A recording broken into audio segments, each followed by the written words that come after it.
Olá, pessoal! Na aula de hoje, vamos fazer uma breve introdução a banco de dados. Importante lembrar que banco de dados é o coração dos sistemas, pois é nele que são guardadas todas as informações. Por exemplo, temos o YouTube, que tem uma grande quantidade de vídeos e todos esses vídeos são armazenados em algum lugar, ou seja, são armazenados em um banco de dados próprios para aqueles vídeos, para aqueles conteúdos, e que quando o usuário faz uma solicitação de um determinado vídeo, o sistema busca essa informação no banco de dados e mostra para o usuário o resultado da sua solicitação. Esse é um exemplo bem simples de como funciona um banco de dados. E para implementá-lo em um sistema, é preciso entender várias partes iniciais e uma delas é a parte de conseguir compreender os requisitos para então implementar um banco de dados. Na aula de hoje vamos entender como conseguir identificar atributos de determinadas tabelas em um banco de dados e também iremos conseguir visualizar de forma prática como pode ocorrer a modelagem de um banco de dados. Nesta aula, veremos tipos de atributos, quais são os tipos de atributos que podem existir em tabelas. Veremos também a modelagem do modelo conceitual e do modelo lógico em uma ferramenta própria para modelagem. Iremos iniciar falando sobre os atributos. Existem vários tipos de atributos. Ao todo são 5. Vamos iniciar entendendo o atributo simples. Temos aqui uma entidade de nome pessoa. Quando nós falamos uma entidade e essa entidade possui um nome, neste exemplo nós temos uma entidade pessoa, quer dizer que se tivermos uma tabela no nosso banco de dados, essa tabela vai se chamar pessoas. E todos os atributos são as características que essa pessoa pode ter. E aqui em atributos simples, nós temos o CPF de uma pessoa. O atributo simples é aquele atributo que ele não pode ser subdividido. Ele não pode ser quebrado em partes. Ele é único. E se nós temos uma pessoa, ela possui apenas um CPF.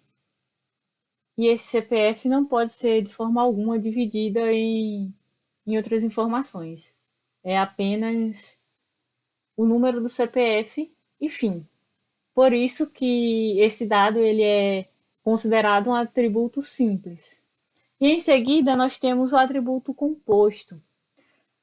Aqui nós temos o atributo endereço.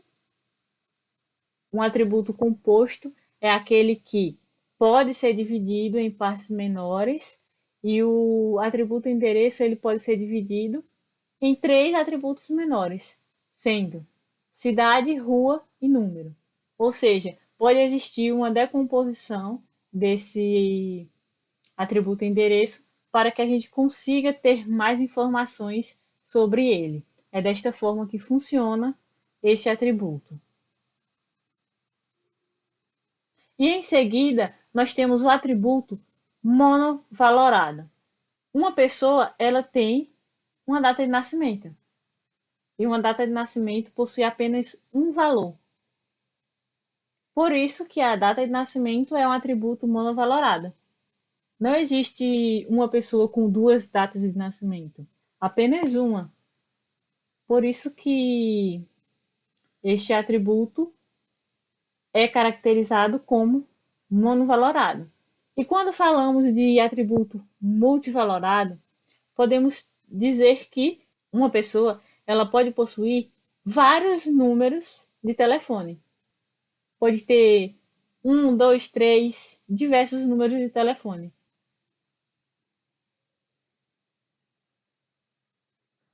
E para finalizar a explicação desses tipos de atributos, nós temos o atributo derivado, que é aquele atributo que, para existir, ele precisa derivar de outro atributo existente.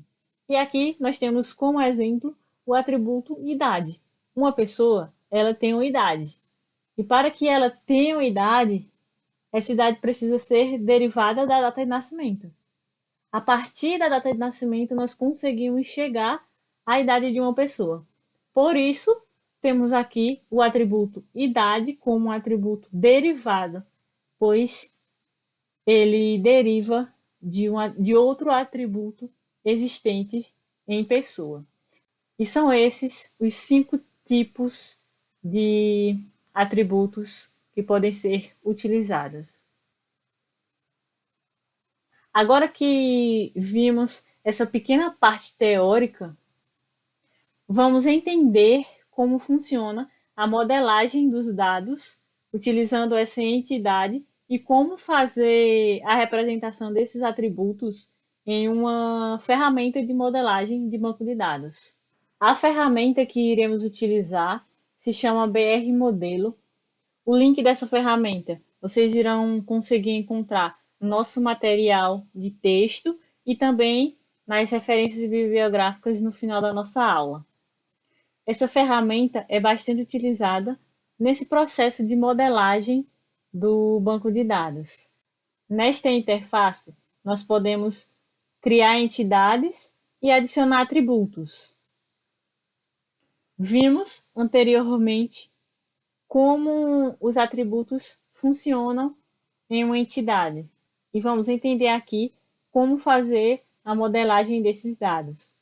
Temos aqui uma entidade, lembrando que o retângulo representa a entidade, o losango representa o relacionamento, e aqui nós temos pequenos círculos que representam os atributos. Temos atributo e atributo composto, e também temos o atributo-chave, que posteriormente nós iremos entender qual é a sua função. Aqui nós temos a entidade, do nosso lado direito nós podemos mudar o nome da entidade. Vamos fazer aqui um exemplo onde nós temos uma entidade médico. E nós teremos uma entidade paciente. Médicos possuem pacientes. Médico faz o quê? O médico atende paciente. Então, nós teremos aqui um relacionamento. Esse relacionamento terá o nome atende. Médico atende paciente. Agora, nós precisamos adicionar atributos a essas entidades. Vamos selecionar aqui um atributo, selecionar esse atributo e com essa setinha marcar que esse atributo será de médico. Vejam que quando eu puxo o atributo, a entidade fica com a borda de outra cor. Quando ela fica com a borda de outra cor, eu posso soltar e o atributo será inserido nessa entidade. E esse atributo terá o nome de nome, o nome do médico.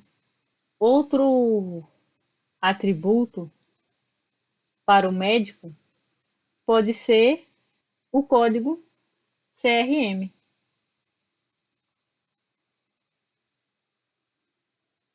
Pronto, temos aqui médico com 2 atributos. E paciente?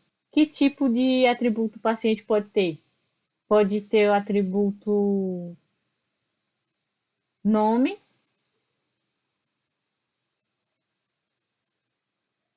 CPF, e ele pode ter o atributo endereço. Vamos aqui utilizar um atributo composto ligado a paciente, e esse atributo terá o nome de endereço. Nós podemos mudar assim, a posição dos atributos para deixar mais organizado. Endereço, e vamos adicionar aqui rua e número. Rua e número. Essa é a forma mais simples de representar o atributo endereço, um atributo composto. Desta forma, nós temos as nossas duas entidades com os seus devidos atributos. E atende, ele também terá um atributo. O relacionamento também terá um atributo. Porque o médico atende o paciente e, para ocorrer esse atendimento, é necessário que tenha uma data. E agora nós iremos fazer a ligação dessas entidades. Basta apenas selecionar a entidade e utilizar essa seta. E ligar com o relacionamento.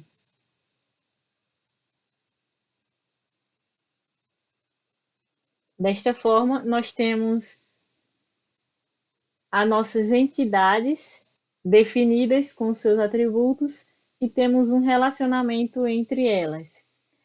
Podemos observar que temos essas numerações ao lado das nossas entidades. Posteriormente, nós iremos entender qual é a função dessas numerações, certo? Mas de forma conceitual, uma modelagem conceitual através do BR modelo, é desta forma que nós podemos determinar entidades e atribuir seus atributos. Construir mais um relacionamento. Vamos definir aqui uma entidade de nome cliente.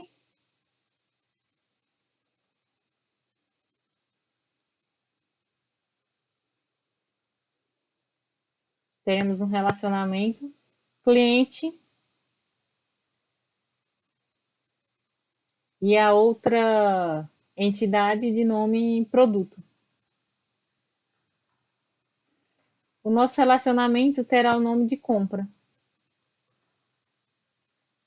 Cliente compra produto. O cliente ele terá uma chave. Vamos entender agora qual é a função desse atributo de cor diferente. A chave será o CPF.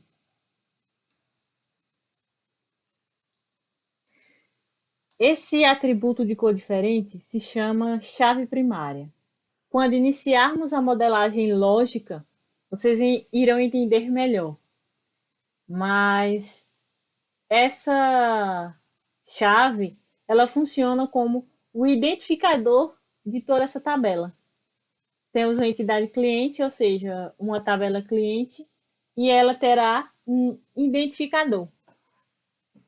E esse identificador será o CPF. A partir do CPF, nós podemos encontrar qualquer cliente na tabela cliente. Outro atributo para cliente é o seu nome.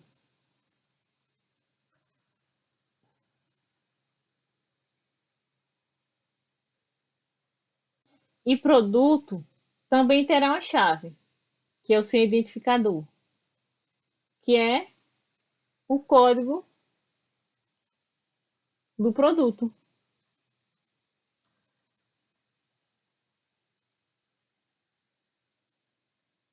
Para que um produto seja encontrado em um banco de dados, ele precisa ter alguma coisa que lhe identifique. E aqui nós estamos dizendo que o produto terá um código. E outro atributo que o produto pode ter é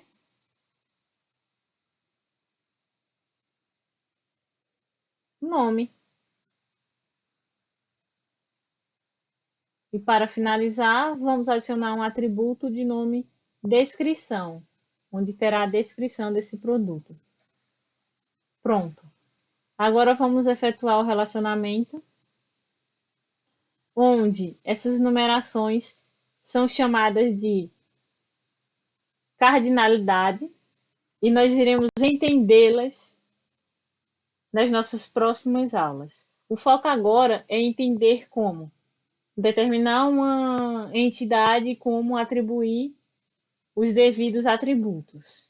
Temos aqui dois exemplos construídos na modelagem conceitual. Agora nós iremos entender como passar essa modelagem conceitual para a modelagem lógica. E para isso, vamos aqui atribuir as chaves do nosso primeiro exemplo, certo? A chave de médico será o seu código CRM e a chave de paciente será o seu CPF, que é o atributo identificador.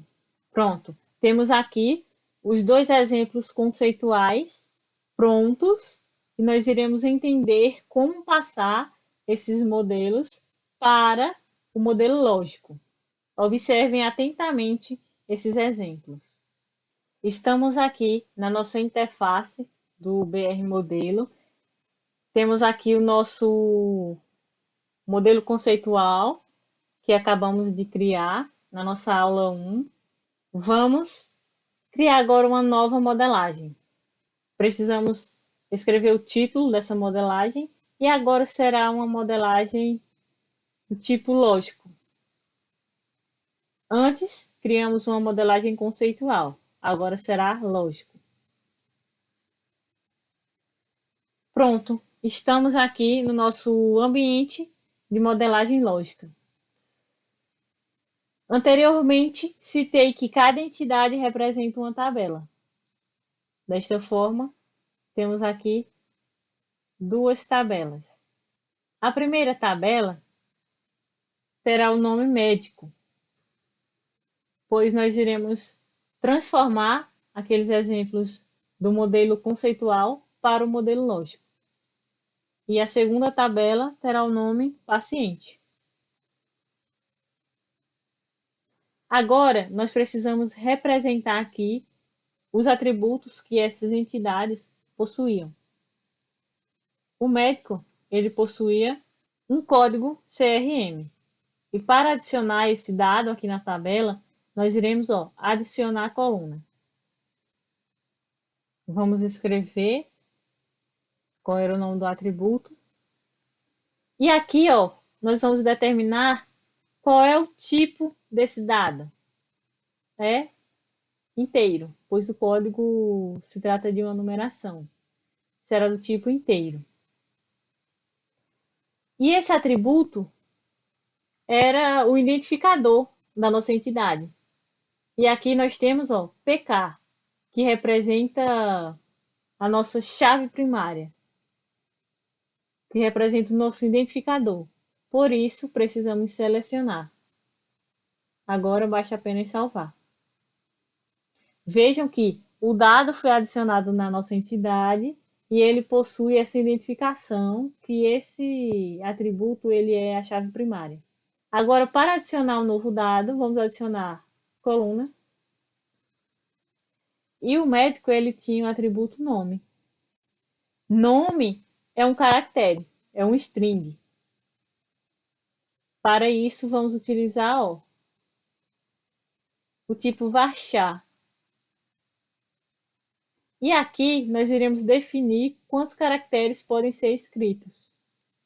Vamos adicionar 30. E basta apenas salvar. Temos aqui já os atributos do médico. E paciente possuía um atributo de nome CPF. Nós podemos deixar do tipo varchar e um CPF tem 11 dígitos. Esse também era o atributo identificador do paciente.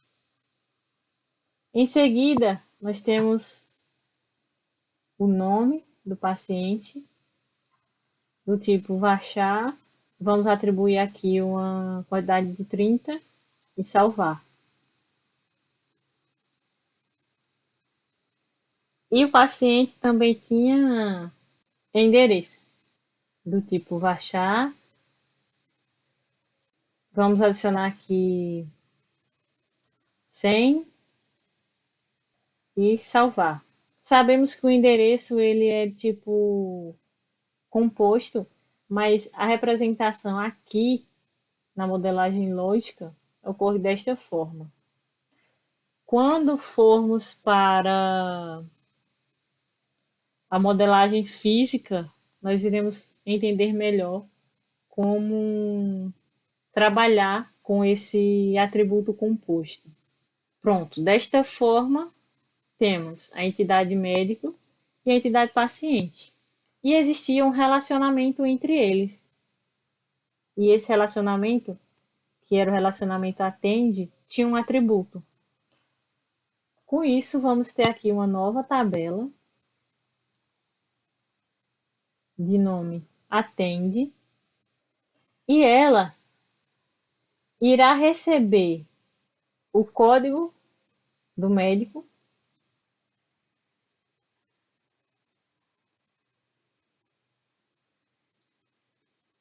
e irá receber o CPF do paciente.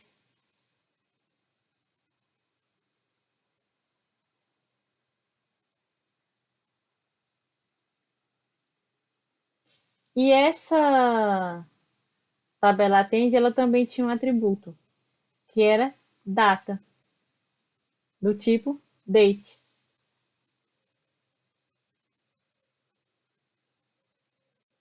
Basta apenas salvar. Desta forma, nós temos aquela modelagem conceitual agora exibida de forma lógica. Temos aqui a, a cardinalidade das tabelas e essas numerações nós iremos entender posteriormente. O foco é verificar como se cria uma modelagem conceitual e como se obtém uma modelagem lógica a partir da conceitual. E agora, como representar aquele nosso outro exemplo que se tratava do cliente comprar um produto? Teremos uma tabela cliente e teremos uma tabela produto.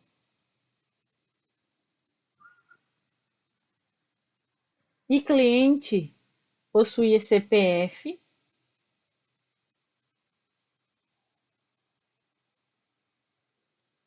e era a chave identificadora.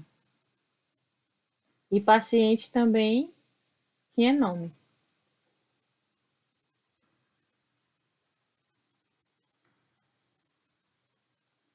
Pronto, definimos os atributos do cliente.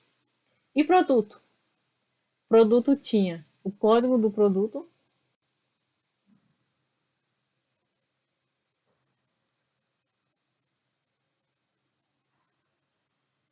que era a chave primária. Quando a informação passa assim da tabela, basta apenas utilizar essa seta e arrastar, que a tabela fica um pouco mais larga. Tinha o código do produto e também tinha um nome.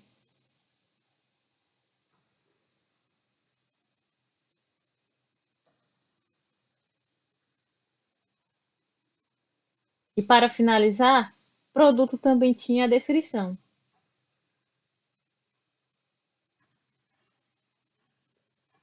do tipo Vachar. Como é uma descrição, vamos adicionar aqui 500 caracteres. Pronto. Vou só colocar aqui em letras maiúsculas para seguir o padrão que já estamos utilizando. Desta forma, temos a tabela cliente e também temos a tabela produto. E existia um relacionamento entre essas entidades, chamado compra. E aqui nessa tabela compra, nós podemos imaginar que ela representa a nota fiscal. Então, ela precisa ter o CPF de cliente e o código do produto.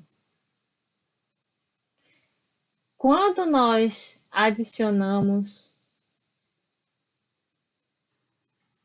o CPF do cliente e definimos aqui a origem, que é a origem da tabela cliente, o CPF fica aqui com FK na frente.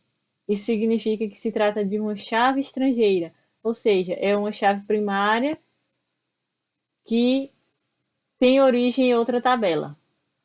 Por isso que aqui ó, nós tivemos FK do código do CRM do médico e FK do CPF do paciente, porque são chamadas de chaves estrangeiras, que são chaves primárias herdadas de outras tabelas. Por isso que o nome e a representação é de forma diferente. Temos aqui a chave primária e quando ela é utilizada em outra tabela, ela fica como uma chave estrangeira. É como se fosse uma herança. Essa tabela ela herdou a chave da tabela cliente. E também terá a chave código produto da tabela produto, porque na compra é necessário ter o CPF do cliente e o código do produto que está sendo comprado. E desta forma nós conseguimos representar aqueles nossos dois exemplos que vimos na modelagem conceitual. Na nossa próxima aula, vamos entender qual é o funcionamento dessas numerações que nós temos aqui na ligação entre uma tabela e outra. Chegamos ao fim da nossa aula e, como referência bibliográfica, deixo o link da ferramenta BR Modelo, lembrando que ela pode ser acessada de forma online ou pode ser efetuado o download para a utilização de forma offline. Essa ferramenta ajuda bastante nesse processo de modelagem. E também deixo um link de um material onde vocês irão poder obter mais informações sobre modelagem de banco de dados e também irão conseguir ver outros exemplos para fixar esse conteúdo.